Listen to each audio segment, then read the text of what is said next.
Bonsoir tout le monde, bienvenue à Silhouette 101. Ben, Lerp. on rentre dans le vif du sujet, les clans vampiriques. Ce soir, on commence par le débat.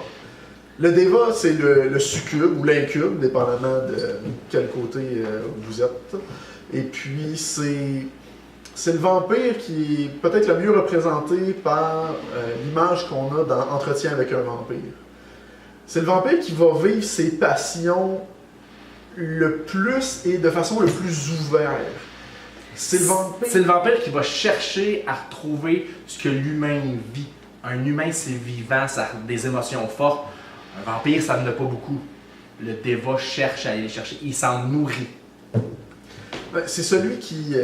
le Deva rebelle va l'être psychologiquement, mais va aussi vouloir le montrer par son habillement, par sa façon de parler, par les endroits qu'il va fréquenter, par le covenant auquel il va s'associer.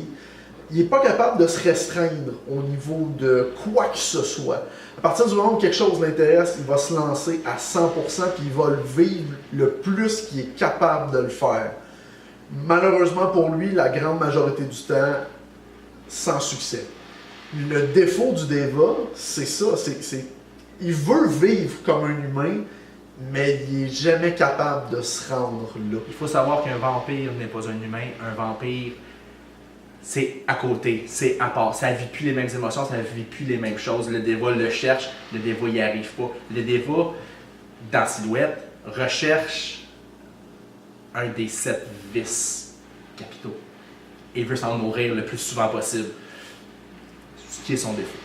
Le Deva comme pouvoir a 2 pouvoirs génériques comme tous les clans. Comme toutes les clans. Premier pouvoir générique, célérité, qui lui permet d'être nettement plus rapide. Quand on parle de nettement plus rapide, ça commence à je rivalise une voiture à la course jusqu'à je suis plus rapide qu'un turbojet à la course. Et qui va lui permettre de se défendre nettement plus efficacement que la majorité des vampires. Parce que quand on bouge aussi rapidement que ça, ben on est difficile à toucher, donc à blesser.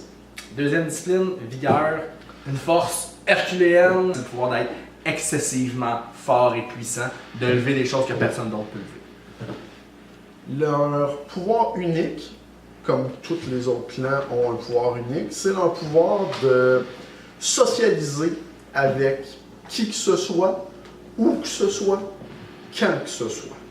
Ça commence par « je me rends intéressant » et ça finit par « vous devez m'écouter parce que je suis la seule source d'intérêt qui vaille la peine dans l'endroit où on se trouve. »